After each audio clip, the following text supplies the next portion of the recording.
sex. It's normal.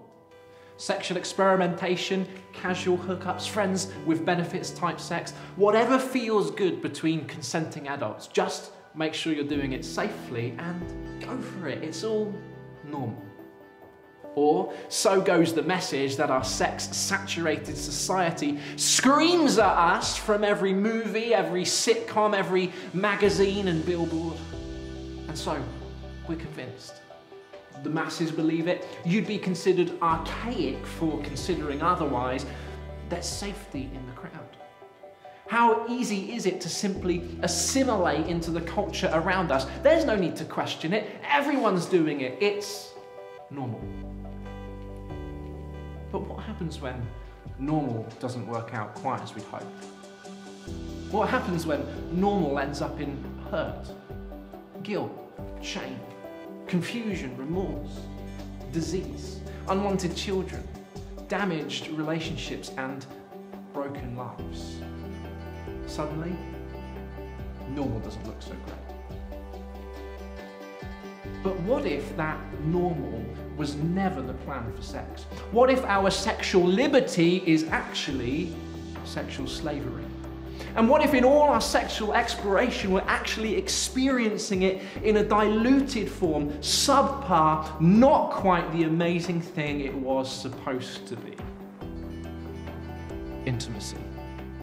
It's what we're really searching for, the innate desire inside each one of us, the longing for connection, the yearning for unity, the God-ordained, truly human proclivity for intimacy.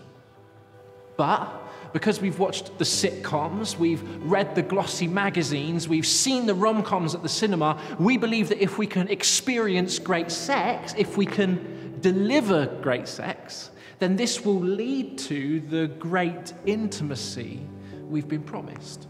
That sex is the pathway to intimacy.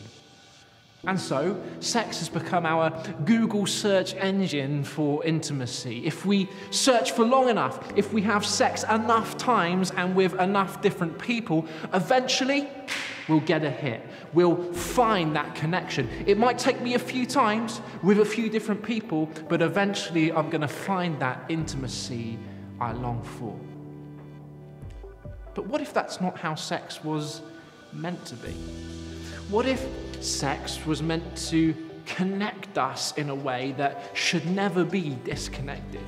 What if sex was so pure and so holy and so powerful that it actually made two separate people become one single flesh?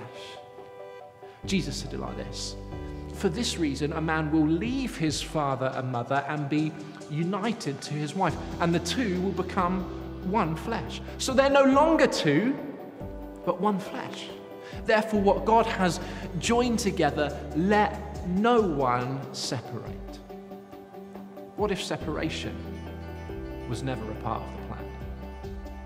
What if when we entered a sexual relationship with someone and then separated, we actually left pieces of ourselves with that person, pieces of our heart, pieces of our very soul? And what if we took pieces of that person's heart and soul away with us?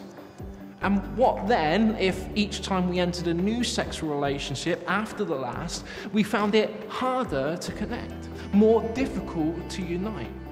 What if with each person I gave away more and more of the core of me? What if eventually I didn't have anything left to give? So that with many sexual partners, I actually destroyed my ability to experience the very thing I'd been searching for all along: intimacy. So let's try something left field. Let's try something weird. Let's try something extraordinary. Are you ready? Sex between one man and one woman, together, committed, united, joined, one, forsaking all others, till death do us part. That's right. I'm talking about sex in marriage and nowhere else.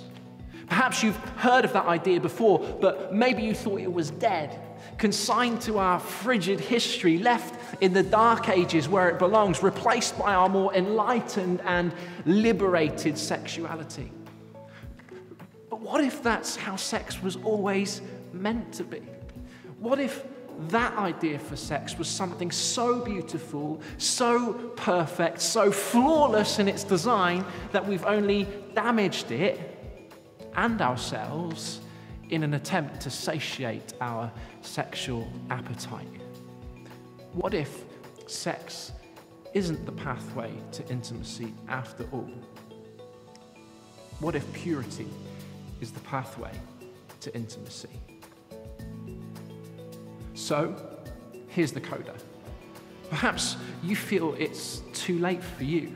You've gone with normal and it hasn't worked out, and it's left you feeling damaged and broken. It's left you feeling as if your chances of experiencing true intimacy are all but dissipated. But with Jesus, it's never too late. Because when we meet with Jesus, he doesn't just forgive our past and give us a new start. He doesn't just give us a clean slate. He makes us completely new again. Because if anyone is in Christ, he is a new creation. The old is gone and the new has come.